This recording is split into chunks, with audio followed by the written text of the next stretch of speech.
Hi friends, welcome to tap competition. Tap competition में आप सभी का एक बार फिर से स्वागत है। दोस्तों, अगर आप यूपी ट्रिपल एस सी में अच्छा चाहते हैं, यानी कि कुल 99 परसेंटाइल लाना चाहते हैं, तो आपके लिए एक जीके का अहम रोल होगा। जीके मतलब आईएनएम, राष्ट्रीय नेशनल मूवमेंट, भूगोल, इतिहास, प्राचीन इतिहास, उसके साथ साथ स्टैटिक जीके का बहुत बड़ा रोल होता है। तो दोस्तों, इन सभी को देखते हुए हम आपके लिए एक महत्वपूर्ण सीरीज लॉन्च कर दिए हैं, जो सीरीज में आपको डेली 50 प्रश्न मिलने वाले हैं, जिसमें से 20 स्टैटिक होंगे, 20 स्टैटिक, 10 आईएनएम यानी कि भारतीय राष्ट्रीय आंदोलन, 5 होंगे हिस्ट्री, 5 जियोग्राफी और 5 होंगे क्या, पॉलिटिक्स क्वेश्चन। तो ये कुल मिलाकर यह सेशन जो होगा वो यूपी ट्रिपल एस सी पेट से संबंधित है और अच्छे मार्क लाने के लिए, मतलब आपके जीके में अच्छे मार्क लाने के लिए एक सहारा बनेगा। तो चलते हैं आज का पहला प्रश्न जो कि लिया गया है। पहला प्रश्न आपसे पूछा कि भारत का राष्ट्रीय खेल कौन सा है। भारत का राष्ट्रीय खेल कौन सा है? तो ऑप्शन दिया गया हॉकी, क्रिकेट, कबड्डी, फुटबॉल। तो भारत के राष्ट्रीय खेल की बात करें तो क्या होता है? ऑप्शन ए सही हो जाएगा आपका, क्या, हॉकी। हॉकी आपका सही हो जाता है। सही उत्तर क्या हो जाएगा? हॉकी। दोस्तों, बता दें आपको बता दें कि हॉकी या कई रूप से नहीं, लेकिन परंपरागत रूप से आपका राष्ट्रीय खेल माना जाता है भारत का परंपरागत रूप से भारतीय खेल माना जाता है। अगला प्रश्न आपसे पूछा गया कि संविधान सभा के अस्थायी अध्यक्ष कौन थे? ऑप्शन दिए गए डॉक्टर भीमराव अम्बेडकर, जवाहरलाल नेहरू, डॉक्टर राजेंद्र प्रसाद या सरदार पटेल। तो अस्थायी अध्यक्ष की बात कर रहा है तो ऑप्शन सी सही हो जाएगा, क्या आपका, राजेंद्र प्रसाद। अगर अस्थायी अध्यक्ष पूछा होता तो डॉक्टर सच्चिदानंद सिन्हा हो जाते हैं। कौन? डॉक्टर सच्चिदानंद सिन्हा अस्थायी अध्यक्ष होते हैं, लेकिन यहाँ पर अस्थायी अध्यक्ष पूछे हैं तो डॉक्टर राजेंद्र प्रसाद। मित्रों, यहाँ से एक इंपॉर्टेंट प्रश्न बनता है कि अंतरिम सरकार जब बनी थी तो पंडित जवाहरलाल नेहरू ने उसके मतलब हेड हुआ करते थे, अध्यक्ष हुआ करते थे। उनके यानी कि पंडित जवाहरलाल नेहरू की जो अंतरिम सरकार बनाए थे, तो उसमें डॉक्टर राजेंद्र प्रसाद को कौन सा पद मिला था? आप कमेंट बॉक्स में बताइएगा। राजेंद्र प्रसाद को कौन सा पद मिला था, मतलब कौन से मंत्री बनाए गए थे? ये प्रश्न आप कमेंट में जरूर बताइएगा इसका उत्तर। तब तक चलते हैं तीसरे नंबर का प्रश्न। तीसरे नंबर का प्रश्न है कि भारतीय राष्ट्रीय ध्वज के बीच में कौन सा चिन्ह होता है? भारतीय राष्ट्रीय ध्वज के बीच में कौन सा चिन्ह होता है, बताइएगा। तो भारतीय राष्ट्रीय चिन्ह कौन सा हो सकता है? चक्र, सिंह, अशोक चक्र या धम्म चक्र। तो भारतीय राष्ट्रीय ध्वज के बीच में कौन सा चिन्ह होता है? तो आपका ऑप्शन सी सही हो जाना चाहिए, क्या, अशोक चक्र होता है। नीले समुद्री गहरे नीले का कलर भी होता है इसका, इसे भी साथ ध्यान दीजिए। फिर चलते हैं अगले प्रश्न पे। अगला प्रश्न आपका है कि इसमें चक्र में कुल कितनी तीलियां होती है? अगर आपसे पूछे तो कुल 24 तीलियां होती है। कितनी तीली भाई? 24 तीली होती है। चौथे नंबर का प्रश्न है कि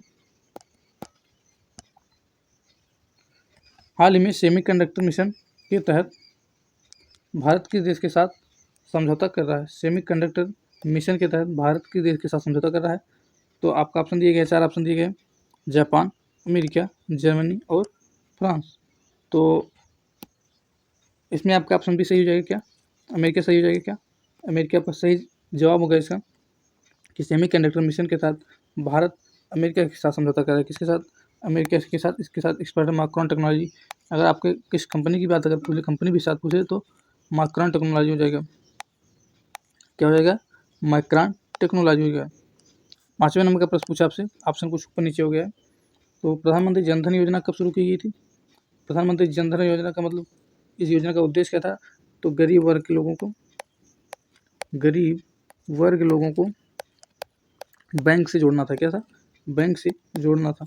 इसलिए प्रधानमंत्री जनधन योजना लाई गई थी, जिसमें कुल कई करोड़ खाता खोले गए। तो ये योजना कब शुरू की गई थी? ये योजना आपका ऑप्शन ए सही होगा। इसी क्या ऑप्शन ए हो जाता सही। 2014 में योजना लाई गई थी प्रधानमंत्री मोदी जी के द्वारा, जिसका उद्देश्य था कि गरीब वर्ग लोगों को बैंक से जोड़ने का। अगला प्रश्न है कि जलियांवाला बाग हत्याकांड कब हुआ था? तो जलियांवाला बाग हत्याकांड पर 1919 को हुआ था। कब? 1919 में हुआ था। इसमें गोली कौन चलाई थी? तो नरसंहार करवाया कौन था जलियांवाला बाग के? तो ब्रिटिश क्राउन जनरल डायर। कौन? जनरल डायर ने चलवाई थी। डायर जनरल ने चलवाई थी। इनकी हत्या कौन किया था? तो ऊधम सिंह ने की थी, लंदन में जाकर। कौन? ऊधम सिंह। इनकी हत्या कर दी थी क्योंकि इन्होंने भारतीयों पर निरंकुश रूप से गोली चलवाई थी। आइए फिर 7वें नंबर का प्रश्न कि चंद्रयान 3 की लैंडिंग तिथि क्या है बताइएगा। चंद्रयान 3 की लैंडिंग तिथि बताइए क्या है भाई। ऑप्शन दी गए 23 जुलाई 2023, 23 अगस्त, 5 अगस्त, 15 अगस्त। तो लैंडिंग चंद्रयान 3 की लैंडिंग की बात करें तो इसमें आप एक बात बहुत गौर से ध्यान करिएगा, 23 जुलाई, क्या 23 जुलाई 2023, मतलब क्या होना चाहिए, ये 23 और ये 23, इन तीनों को मैच करके आप याद रख सकते हैं कि 23 जुलाई 2023 को चंद्रयान 3 की लैंडिंग की गई थी। किसकी? 23 जुलाई 2023 को चंद्रयान 3 की लैंडिंग की गई थी। ये लैंडिंग किस ध्रुव पर? दक्षिण ध्रुव पर लैंडिंग की थी। कहाँ पर? चंद्रमा के दक्षिणी ध्रुव पर लैंडिंग की गई थी। अगला प्रश्न पूछा कि भारत का पहला परमाणु परीक्षण कब हुआ था। पहला भारत का परमाणु परीक्षण आपसे स्थान पूछ ले तो क्या बताइएगा? पोखरण बताइएगा। क्या? पोखरण। पहला परमाणु परीक्षण कहाँ पर हुआ था? तो पोखरण में हुआ था। कब हुआ था बताइएगा? तो ऑप्शन बी सही हो जाएगा। क्या? 1974 में। कब हुआ था भाई? 1974 में हुआ था। भारतीय संविधान में कितनी मूल अधिकार है बताइएगा। भारतीय संविधान में कुल कितनी मूल अधिकार है? अगर बात करें मूल संविधान में पूछे तो तब भी बताइएगा, और वर्तमान में पूछे तो ये वर्तमान का पूछ रहा है, तो वर्तमान में कुल 6 हैं, और मूल संविधान में कुल कितने मूल अधिकार थे? 7 थे। क्या एक था? संपत्ति का अधिकार था। कौन सा? संपत्ति का अधिकार था, जिसे अब कानूनी अधिकार बना दिया गया है। क्या?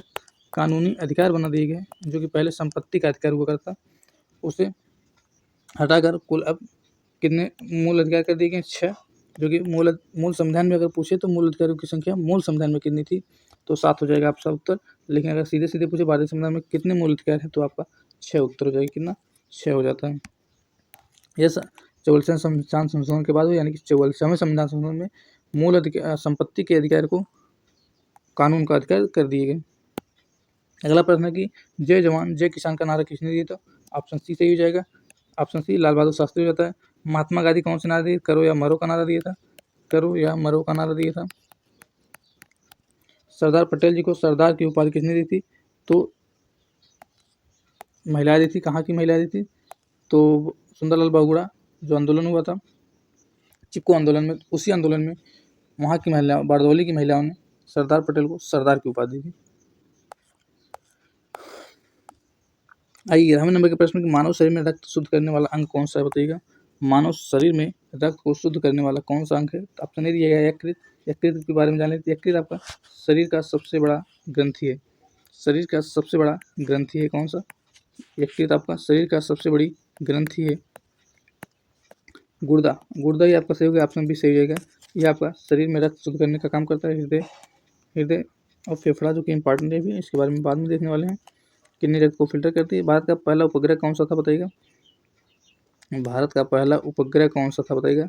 तो भारत का पहला उपग्रह आपका था कौन सा? आर्यभट्ट था। कौन? आर्यभट्ट। ऑप्शन सी सही हो जाता है। यह कब शुरू मतलब छोड़ा गया था? भारत का पहला उपग्रह कब छोड़ा गया? तो 19 अप्रैल 1975 को लॉन्च किया गया। यानी कि प्रश्न है भारत का पहला उपग्रह कौन था? तो भारत का पहला उपग्रह का नाम था आर्यभट्ट। एक परीक्षण कब किया गया था? 19 अप्रैल 1975 में। कब? 19 अप्रैल 1975 में भारत का पहला उपग्रह को लॉन्च किया गया था, जो कि जिसका नाम आर्यभट्ट है। भारतीय संसद में कुल कितने सदन मिलकर बनते हैं? तो भारतीय संसद बता दें आपको कुल 3 सदन होते हैं। कौन? 3 सदन मिलकर बनते हैं। कौन कौन होता है सदन में? लोकसभा होता है। कौन कौन? लोकसभा प्लस राज्यसभा, राज्यसभा, उसके बाद राष्ट्रपति होते हैं। कौन? राष्ट्रपति होते हैं। भारतीय संसद में कुल 3 सदनों से मिलकर बना है। कौन कौन से? लोकसभा, राज्यसभा और राष्ट्रपति से मिलकर हमारा भारतीय संविधान संसद बना हुआ है। आइए फिर 14वें नंबर का विश्व बैंक का मुख्यालय पूछा। तो विश्व बैंक का मुख्यालय कहाँ हो जाता है? तो वाशिंगटन डीसी हो जाता है। कहाँ पे भाई? वाशिंगटन डीसी हो जाता है। विश्व बैंक की मुख्यालय पूछा है तो वाशिंगटन डीसी। अगर अंतर्राष्ट्रीय न्यायालय पूछे तो आपका क्या हो जाएगा? उसका मुख्यालय कहाँ? हेग हो जाता है। कहाँ? द हेग कहीं कहीं लिखा मिलता है। तो विश्व बैंक का मुख्यालय पूछा तो आपको वाशिंगटन डीसी हो जाएगा। अगर अंतर्राष्ट्रीय न्यायालय की मुख्यालय पूछे आपसे तो द हेग हो जाता है। कहाँ पे? द हेग हो जाता है। 15वें नंबर का प्रश्न है कि भारत का सबसे बड़ा पशुपालक राज्य कौन सा है? भारत का सबसे बड़ा पशुपालक राज्य आपका ऑप्शन ए सही है उत्तर प्रदेश। उत्तर प्रदेश कृषि प्रधान देश है, इसीलिए इसलिए पशुओं के चारे की कमी न होने के कारण उत्तर प्रदेश में सबसे ज़्यादा पशु पालन किया जाता है। डिजिटल इंडिया मिशन कब शुरू हुआ था? तो डिजिटल इंडिया मिशन की बात करें तो ये आपका ऑप्शन भी सही जगह 2015 में। कब? 2015 में डिजिटल मिशन की शुरुआत की गई थी। अगर 2015 में पूछे कब से, तो 1 जुलाई 2015 से। कब से? 1 जुलाई 2015 से। भारतीय राष्ट्रीय कांग्रेस का पहला अधिवेशन कहाँ हुआ था? बताइएगा। भारतीय राष्ट्रीय कांग्रेस का पहला अधिवेशन कहाँ हुआ था? तो आपका ऑप्शन भी सही जगह मुंबई में हुआ था। लेकिन यह प्रस्तावित कहाँ था अगर आपसे पूछे तो? यह पुणे में प्रस्तावित था। हैजा महामारी बीमारी के कारण यह पुणे से स्थानांतरित करके मुंबई में कर दिए गए। और कहाँ पे कर दिए? तेजपाल संस्कृत महाविद्यालय में। क्या? तेजपाल संस्कृत महाविद्यालय में कर दिया गया था। अगला प्रश्न है, पृथ्वी दिवस कब मनाया जाता है? पृथ्वी दिवस कब मनाया जाता है? पृथ्वी दिवस आपका ऑप्शन भी सही होगा 22 अप्रैल को। लेकिन जल दिवस की बात करें तो, विश्व जल दिवस की बात करें तो 23 मार्च को मनाया जाता है। कब? 23 मार्च को। लेकिन राष्ट्रीय जल दिवस की बात करें तो ये आपका कब मनाया जाता है? 14 अप्रैल को राष्ट्रीय जल दिवस राष्ट्रीय जल दिवस मनाया जाता है। और 23 मार्च की बात करें तो विश्व जल दिवस मनाया जाता है। पृथ्वी दिवस 22 अप्रैल को। 5 जून को विश्व पर्यावरण दिवस मनाया जाता है। 15 अगस्त को हम स्वतंत्रता दिवस के रूप में मनाते हैं। तो ये रहा इंपॉर्टेंट दिवस। फिर हम देखेंगे 19वें नंबर का प्रश्न है कि प्लासी की लड़ाई कब लड़ी गई थी? प्लासी की लड़ाई कब लड़ी गई थी? प्लासी की लड़ाई 1757 में लड़ी गई थी। कब भाई? 1757 अंग्रेजों और भारत की सत्ता के बीच लड़ी थी। कब? 1757 में लड़ी गई थी। प्लासी की युद्ध कब हुआ? तो 1757, यानी कि ऑप्शन नंबर ए सही हो जाता है। क्या? 1757 में प्लासी की लड़ाई हुई थी। कब? 1757 में। भाखड़ा नांगरनाथ किस नदी पर है? तो भाखड़ा नांगरनाथ आपका सतलज नदी पर है। किस पे? सतलज नदी पर है। ऑप्शन भी सही जाता है। क्या? भाखड़ा नांगरनाथ आपका कहाँ पर है? तो सतलज नदी पर है, पंजाब और हिमाचल प्रदेश की सीमा पर। इसरो के वर्तमान अध्यक्ष कौन है? तो ये स्वामीनाथन हो जाते हैं, जो कि फिर से नियुक्त कर दिए गए। कौन? एम.एस. स्वामीनाथन। यानी कि ऑप्शन भी सही आपका हो जाता है। क्या? एम.एस. स्वामीनाथन। नरेगा योजना किससे जुड़ी है? तो नरेगा योजना आपका किससे जुड़ा है? तो ऑप्शन ही सही जाएगा, रोजगार से। किससे? रोजगार से जुड़ा है। आइए जल्दी करते हैं क्योंकि आपका समय बहुत लग रहा है। संविधान का अनुच्छेद 370 किस राज्य से संबंधित? तो संविधान अनुच्छेद 370 जो कि 2019 में हटा दिए गए अध्यादेश के द्वारा। तो संविधान 1970 किससे संबंधित है? ये आपका बी ऑप्शन सही हो जाएगा। क्या? जम्मू कश्मीर से संबंधित है। किससे? जम्मू कश्मीर से संबंधित है। लंदन ओलंपिक 2012 में भारत ने कितने पदक जीते हैं? तो लंदन ओलंपिक में भारत ने कुल 6 पदक जीते थे। कितने? 6 पदक जीते थे। इसमें ऑप्शन सी सही हो जाता है। क्या? आपका ऑप्शन सी सही हो जाता है। भारत का पहला परमाणु बिजली घर कहाँ स्थित है? तो भारत का पहला परमाणु बिजली घर आपका बी ऑप्शन सही होगा। कहाँ पर? तारापुर महाराष्ट्र में पड़ता है। कहाँ पर पड़ता है? तारापुर आपका महाराष्ट्र में पड़ता है, जहाँ पर पहला परमाणु बिजली घर स्थापित किया गया था। रामायण के लेखक कौन है? तो रामायण के लेखक आप सभी लोग जानते हैं। ऑप्शन बी सही हो जाएगा, महर्षि वाल्मीकि हो जाते हैं। कौन? महर्षि वाल्मीकि। इन्होंने रामायण को किस भाषा में लिखा था? तो रामायण को संस्कृत भाषा में लिखा था। क्या? किस भाषा में भाई? संस्कृत भाषा में लिखा था। ध्यान रखिएगा, आपको सभी इंपॉर्टेंट प्रश्न है। फिर आपका पूछा है कि क्या प्रश्न था? स्टैच्यू ऑफ यूनिटी किस नेता की प्रतिमा है? तो statue of unity Sardar Vallabh भाई पटेल का प्रतिमा है। किसकी? सरदार वल्लभ भाई पटेल की प्रतिमा है। इसमें ऑप्शन भी सही होता है। कहाँ पर स्थित है? गुजरात में। गुजरात में स्थित है। किस नदी पर स्थित है? इसका जवाब आपको देना है। किस नदी पर स्थित है? इसका जवाब आपको देना है। पहला नोबेल पुरस्कार किस भारतीय को मिला था? तो मदर टेरेसा जी को मिला था। किसे? रविन्द्रनाथ टैगोर को मिला था। पहला नोबेल पुरस्कार किस भारतीय को मिला? अगर बात करें किसे मिला, पहला नोबेल पुरस्कार किसे मिला था?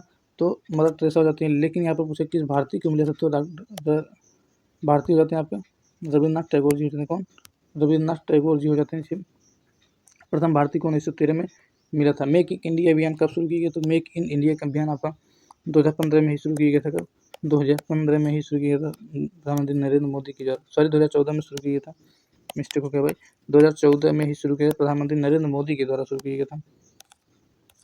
जीएसटी कब लागू होता है? जीएसटी 1 जुलाई 2017 को लागू होता है। 1 जुलाई 2017 को लागू होता है। कौन सी समिति के द्वारा लागू होता है? अगर आपसे पूछे तो केलकर समिति के द्वारा लागू होता है। अगर पूछे भारत की जीएसटी किस मॉडल पर आधारित है? तो कनाडा मॉडल पर आधारित है। किसे? कनाडा मॉडल पर आधारित है। तो इसका ऑप्शन नंबर 1 जुलाई 2017 ऑप्शन नंबर सी सही जाता है। जीएसटी कब लागू किया? 1 जुलाई 2017 को लागू किया गया था। पोलियो उन्मूलन दिवस कब मनाया जाता है? तो पोलियो उन्मूलन दिवस आपका ऑप्शन भी ही सही होगा, 27 जनवरी को मनाया जाता है। 27 जनवरी को मनाया जाता है। 12 जनवरी को हम युवा दिवस के रूप में मनाते हैं। 10 जनवरी को बात करें तो विश्व हिंदी दिवस के रूप में मनाते हैं। 9 जनवरी की बात करें तो भारतीय प्रवासी दिवस के रूप में मनाते हैं। 4 जनवरी की बात करें तो ब्रेल दिवस के रूप में मनाते हैं। इस दिवस के ब्रेल दिवस के रूप में मनाते हैं। तो सभी दिवस इंपॉर्टेंट है, आप लोग ध्यान रखिएगा, बहुत इंपॉर्टेंट। भारतीय जनता पार्टी की स्थापना कभी, क्योंकि ये पूछा जा सकता है, क्योंकि वर्तमान में इसकी सरकार है, तो इसका स्थापना 6 अप्रैल 1980 में हुआ था। कब? 1980 में बीजेपी भारतीय जनता पार्टी का स्थापना। इसका अगर चुनाव चिन्ह यानी चुनाव चिन्ह पूछ ले तो आपका कमल हो जाता है। क्या हो जाता है भाई? कमल हो जाता है। इसका चुनाव चिन्ह कमल हो जाएगा। आई फिर 37 नंबर का प्रश्न, गोल्डन क्वाड्रिलेटरल परियोजना किससे संबंधित? तो गोल्डन क्वाड्रिलेटरल परियोजना आपका हाईवे से जुड़ा है। सॉरी, हाईवे से ऑप्शन बी से जुड़ा है। गोल्डन क्वाड्रिलेटरल परियोजना किससे जुड़ी? तो हाईवे से ही जुड़ी, राष्ट्रीय राजमार्ग से जुड़ी। भारतीय संविधान में अनुसूचित जातियों और जनजातियों से संबंधित आयोग कौन सा है? तो अनुसूचित जाति और जनजाति राष्ट्रीय मानवाधिकार राष्ट्रीय अनुसूचित जनजाति राष्ट्रीय अनुसूचित जाति आयोग है। आज का अंतिम प्रश्न अब यही रहेगा, क्योंकि समय बहुत ज़्यादा हो रहा है, कि हर घर तिरंगा अभियान किस वर्ष से शुरू हुआ था? हर घर तिरंगा अभियान आपका 2022 से शुरू होता है। कब से? 2022 से, यानी कि ऑप्शन नंबर सी सही हो जाता है आपका। यह आज़ादी का अमृत महोत्सव के नाम से मनाया गया था। हर घर तिरंगा अभियान आज़ादी के अमृत महोत्सव से। तो मित्रों, कैसे लगी क्लास आपका? सभी लोग क्लास को लाइक कर दीजिएगा, शेयर कर दीजिएगा अपने मित्रों के साथ, और चैनल में नहीं तो चैनल को सब्सक्राइब कर दीजिए, क्योंकि हम अभी थोड़ा कुछ टेक्निकल इशू चल रहा है, इसलिए कुछ अच्छी वॉइस आपको नहीं लग रहा हो, लेकिन हम कोशिश करते हैं रोज़ इससे बेहतर करने का। हम रेगुलर आप लोग सभी के पेट के लिए, पेट या कहीं भी स्ट्रेटेजी की अगर पूछा जाता है, तो उसके लिए कुछ न कुछ बेहतर करने वाले हैं। आपके एग्ज़ाम में बहुत ज़्यादा फ़ायदा मिलने वाला है, क्योंकि यह क्लास सिर्फ प्रैक्टिस के माध्यम से ले सकते हैं। आप कहीं से सिलेबस पढ़े हैं तो इसको प्रैक्टिस जरूर करिएगा, क्योंकि यहाँ से हर क्लास से वादा है कि हर क्लास से एक प्रश्न जरूर आएगा। तो फिर मिलते हैं कल की क्लास में, तब तक के लिए बाय बाय, टेक केयर।